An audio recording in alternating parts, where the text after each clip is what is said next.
હું આ તબક્કે સુરત હું સોશિયલ મીડિયા મારફતે હું સૌનો આભાર માનવા અહીંયા આવ્યો છું કે નવનીતભાઈને જે ન્યાય મળ્યો અને સમસ્ત કોળી સમાજ એ જે ન્યાય અપાવવાના પ્રયત્ન કર્યા અને ખાસ કરીને હું આભાર માનીશ આ સોશિયલ મીડિયામાં જે યુવાનોએ અને ખાસ કરીને ભાઈ શ્રી ઝાલાભાઈ હોય, સનીભાઈ હોય, વિશાલભાઈ હોય કે આવા સંગઠનોમાં જે રીતે સમાજને ઉપયોગી બન્યા એ રીતે ઉપયોગી બનીને આજે આપણે સમાજને એક ન્યાય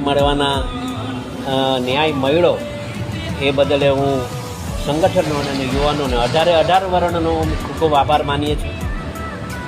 નમસ્તે. આજે તો શુભેચ્છા મુલાકાત આજે લેવા અહીંયા આવ્યો છું અને આપ જોઈ રહ્યા છો એક નાની એવી ટેલિફોનિક ખાલી સમાચાર મળતા જ લોકો અહીંયા સાથે મળી અને અમે એકબીજાનો આભાર, કેમ કે એ મારો આભાર માને છે, હું એમનો આભાર માનું છું. પણ ભવિષ્યમાં ક્યારેક આવો બનાવ બને ત્યારે આ રીતે જ હંમેશા સમાજ એકત્રિત થઈ અને સાચી દિશાએ કામ કરવાના હર હંમેશ માટે આપણે પ્રયત્ન કરીએ.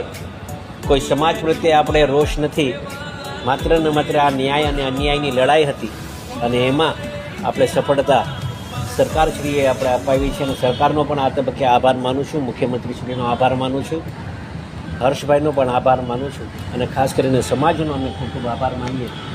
દરેક યુવાનોનો અમે ખૂબ ખૂબ આભાર માનીએ છીએ, મંત્રીશ્રીઓનો આભાર માનીએ છીએ, ધારાસભ્યશ્રીઓનો આભાર માનીએ છીએ અને સમાજના દરેક આગેવાનોનો અમે હાથ જોડીને ખૂબ ખૂબ આભાર માનું છું. નવનીતના વિષય નવનીત થકી અને આપણે આગેવાનો થકી અમે આભાર માનીએ છીએ. ત્યારે હર હંમેશ માટે સમાજ આવી રીતે એકતા દેખાડતા રહે એ જ આશા સાથે ભારત માતા કી જય. વંદે.